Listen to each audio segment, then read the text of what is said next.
2026-2027. In accordance with the practice of the House on such occasions, the usual courtesies are to be accorded to the Treasurer, particularly that his speech should be heard without interruption.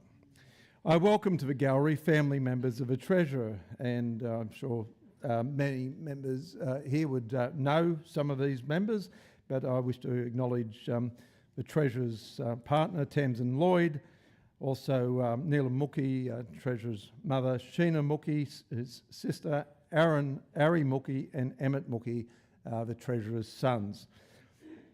Welcome. Admit the Honourable Daniel Mookie, MLC.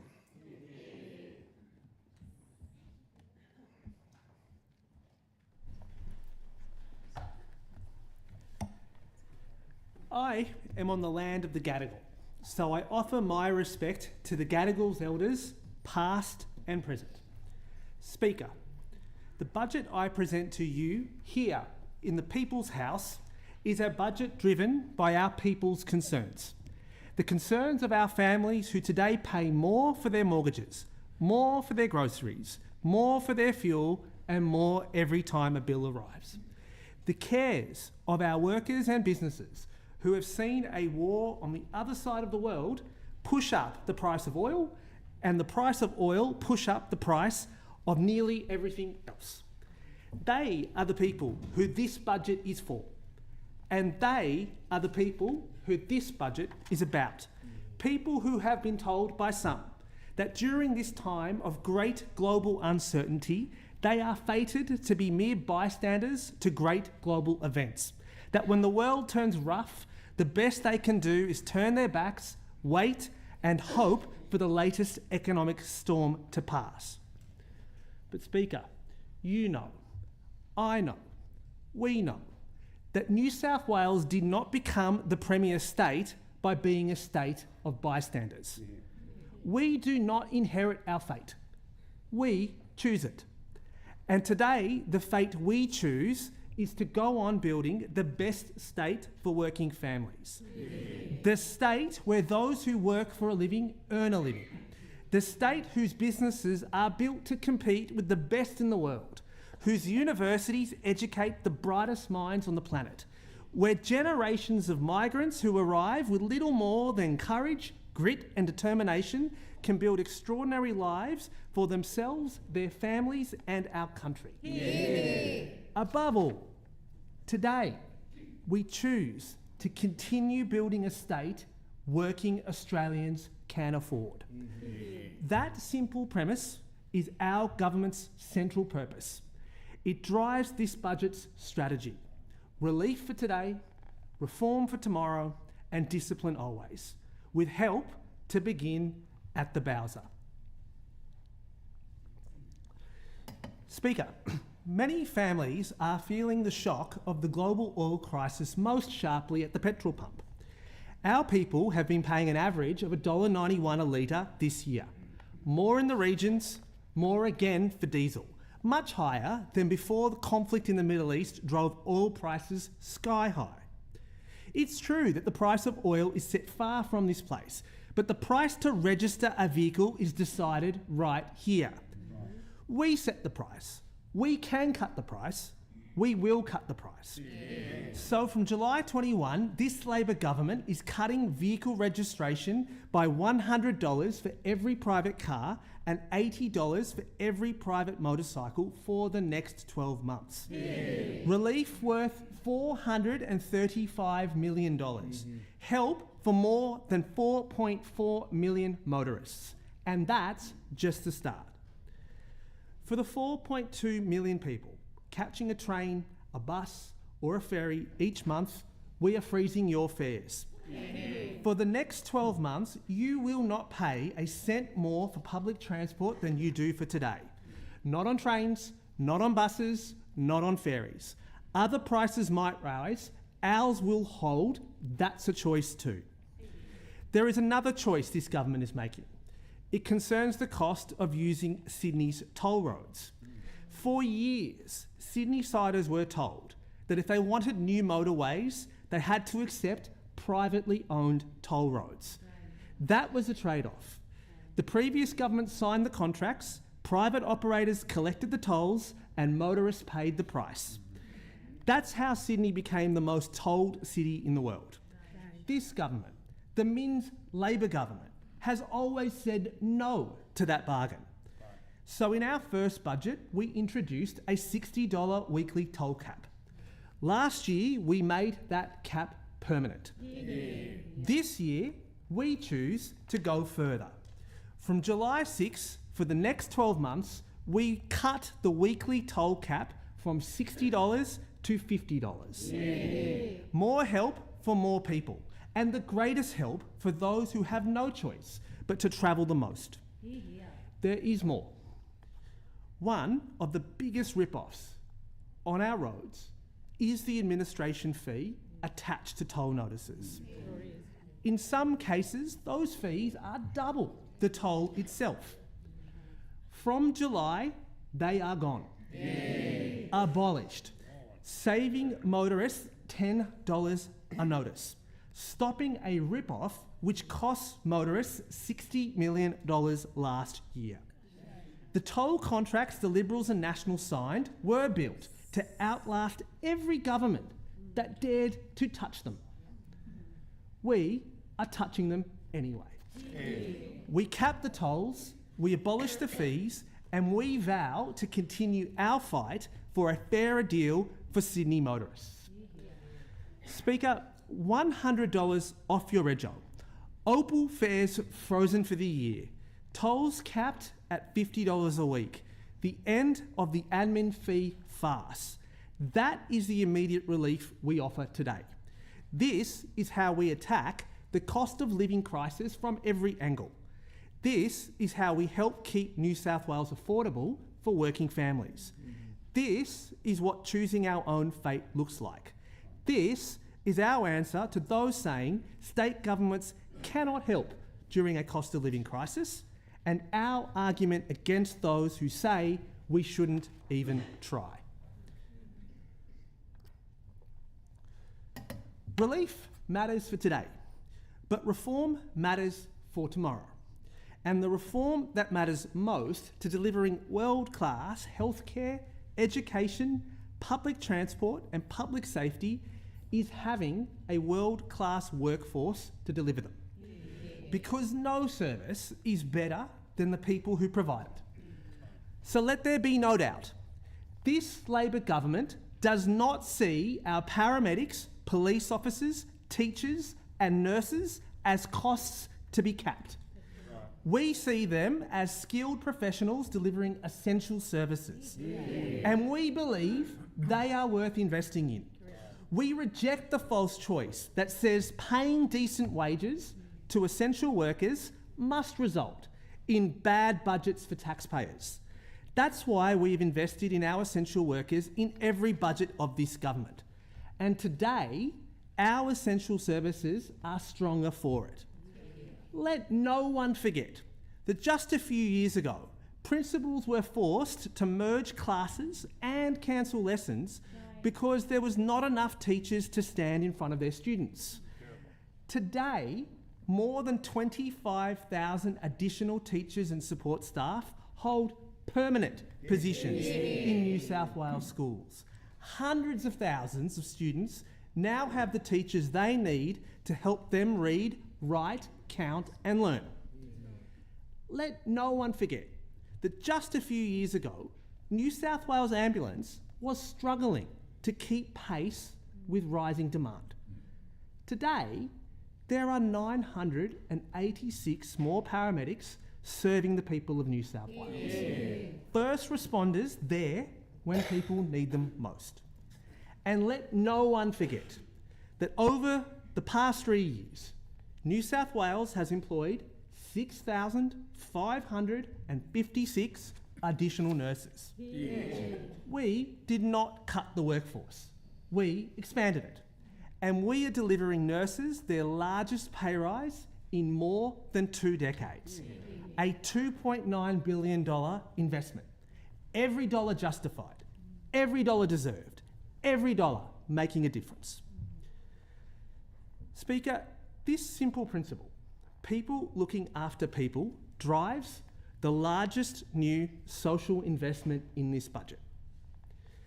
Across New South Wales, there are women and children facing violence at home, reaching out for help.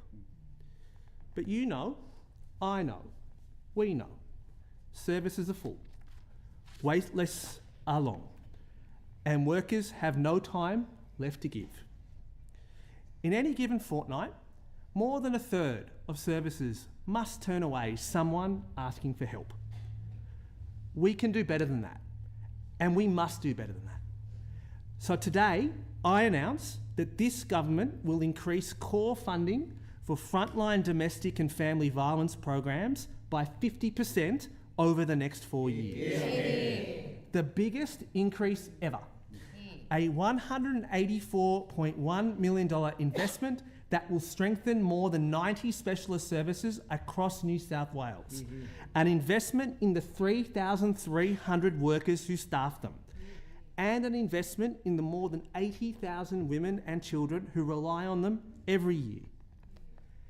Here's the difference that investment will make for just one of these services. Liberty in Port Macquarie has supported women escaping violence since 1980. Its workers, led by Kelly Lamb, who joins us today, cover more than 3,500 square kilometres from the coast to the inland. Last year, Liberty was funded to support 440 women. Kelly and her team actually supported 1,600 victim survivors by scraping together donations through goodwill, through workers driving hundreds of kilometres every day to meet families who had nowhere else to turn. Liberty deserves better. The workers at Liberty deserve better. Victim survivors helped by Liberty and across New South Wales deserve better. So we will do better. To combat the scourge of family and domestic violence, we vow to fund more workers on the front line, more support for the families who need it, more people there to look after people. Speaker, if people looking after people is a core purpose of government, then our health system is one of its highest callings. That is why this budget delivers the largest health commitment in the history of New South Wales. A landmark $11.9 billion to build and upgrade the hospitals our growing states needs. And a further $10.3 billion to increase service and pay the staff who provide them. This record level of funding will create capacity for 33,000 additional emergency department visits every year, 2,900 more surgeries, 11,000 more dialysis treatments, from Westmead to Bankstown, from Grafton to Orange, more care closer to home for more people. If health is the surface that catches us when we fall, then education is the service that powers our rise. It's how children discover their talents, develop their potential, and build a future they choose for themselves. That is why this budget invests $9.2 billion over 4 years in 260 new and upgraded schools across New South Wales. New schools for growing communities in Austral and Oran Park. New schools in regional communities from Chisholm to Flinders. The schools are where the children are, and the teachers are there to teach them. Speaker, this budget backs the men and women who protect the people of New South Wales with new technology to fight modern crime, an Australian-first armed response command and tougher firearms laws. We're strengthening our justice system as well with a new Victims of Crime Commissioner, expanded video courts, and reforms that will help justice be delivered more quickly, whether you live in the heart of Sydney or the furthest reaches of regional New South Wales. We're also taking action to secure the energy future of our state, because no family should be at the mercy of an oil price set on the other side of the world, and no economy can thrive if its energy system is less secure than its competitors. That's why this budget invests $557 million to help households install the technology that permanently lowers their power bills, and to build the renewable energy infrastructure that will secure our future prosperity. Energy we produce ourselves, power we control ourselves, security we provide ourselves. We're also investing in the environment we depend upon and the natural places we love. Safer beaches, from shark nets to drones, better protection for threatened species, and $130 million to improve access to our national parks, because the natural beauty of New South Wales should not be reserved for a privileged few. It should be enjoyed by every family in every part of our state. And to carry a growing state, we must keep building. Speaker, our $116.7 billion infrastructure program is larger than any undertaken by any previous New South Wales government. Not projects announced, projects funded. Projects underway. 25 new metro stations, a tunnel beneath Sydney Harbour, the roads supporting our new international airport, and $2.1 billion to ensure that trains 500,000 people use every day run when they should. Beyond Sydney, the work continues. Money to fix the Great Western Highway as fast as we can. Major road upgrades across regional New South Wales. New hospitals, new schools, and 49 new public preschools from Ballina to Broken Hill. $30 billion this year alone, all built without selling a single public asset. Because every road, every rail line, every hospital, every school, and every person working within them serves the same purpose. People looking after people. That is what good government is for, and that is exactly what this government is delivering. Speaker, relief for working families, higher wages for essential workers, better public services for us all. 3 big choices we make today. 3 choices we can afford to make because for 3 years we have worked to grow the New South Wales economy through the ingenuity of our workforce and through the imagination of our businesses, through the enterprise of those willing to invest in our state's future. Together, they are driving a surge in private investment across New South Wales. That is why the New South Wales economy grew this year. That is why, despite higher interest rates and a global oil shock, our economy is expected to grow next year, and the year after that, and the year after that. In fact, private investment is now the leading source of economic growth in New South Wales. No other state in Australia can say the same. Much of that investment is being driven by the renewable energy transition. And New South Wales is attracting renewable energy investment because we were the first state to understand this simple truth. Powering up with renewable energy is not merely an environmental cause, it's an economic strategy. Some in this parliament oppose net zero. When it comes to clean green power, they are just not keen. To them, I say this.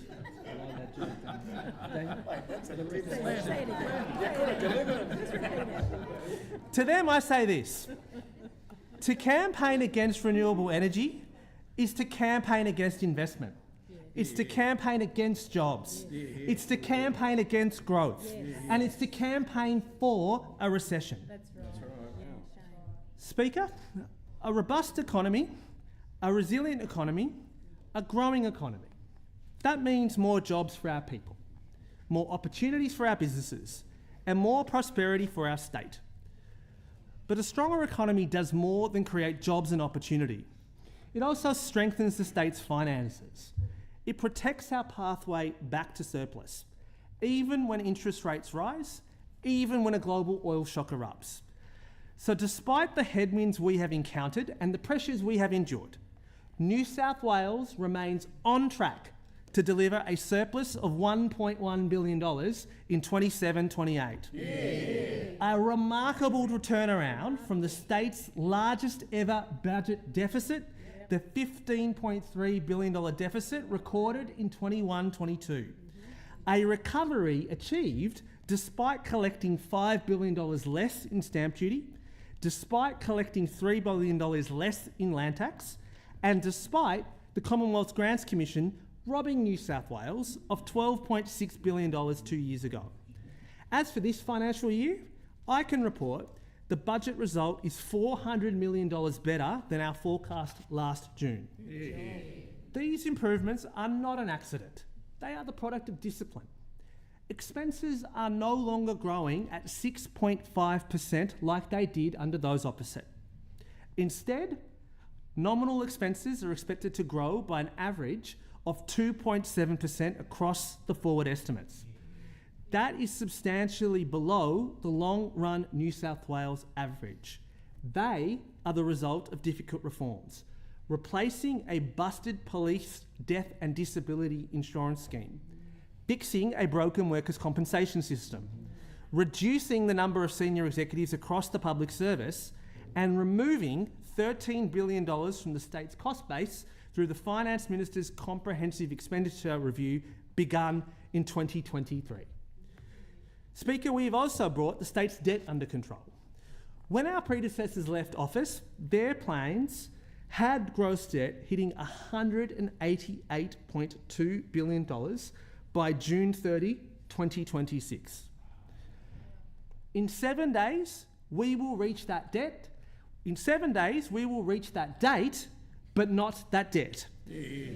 New South Wales gross debt will be almost $10 billion lower, saving taxpayers $400 million of additional interest payments every year. A promise made, a promise kept, a promise exceeded.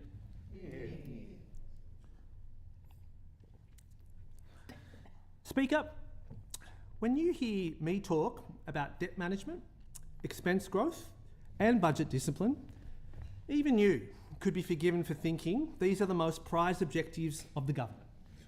They are not.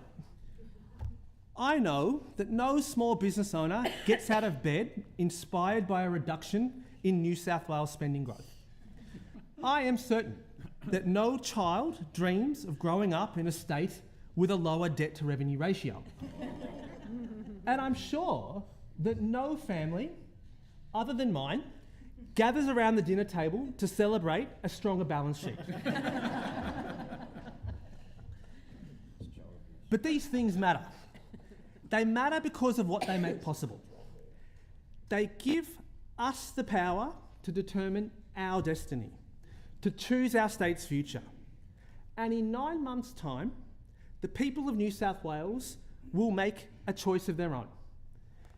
So let me be absolutely clear about the choice before them. One side is for recruiting more police, teachers, nurses and paramedics. One side is not.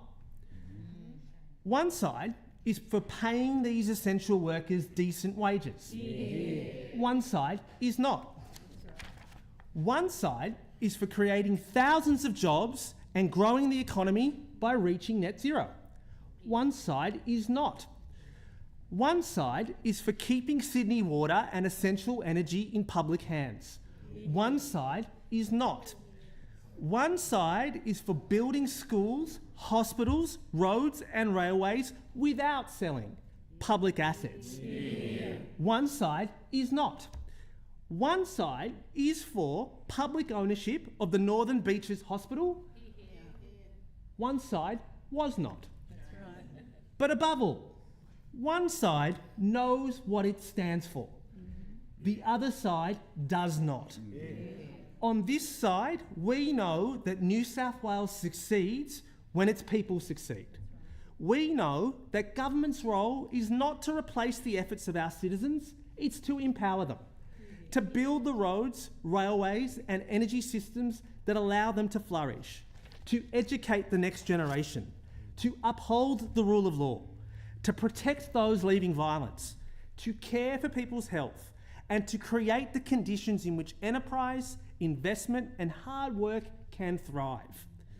So, Speaker, because this budget provides relief where relief is needed, because it pursues reform where reform is necessary, because it exercises discipline where discipline is required, and ultimately because it serves a larger purpose, to build a state that working Australians can afford, a state that rewards effort, a state that expands opportunity, a state whose future is ours to choose. I commend the bills to the House.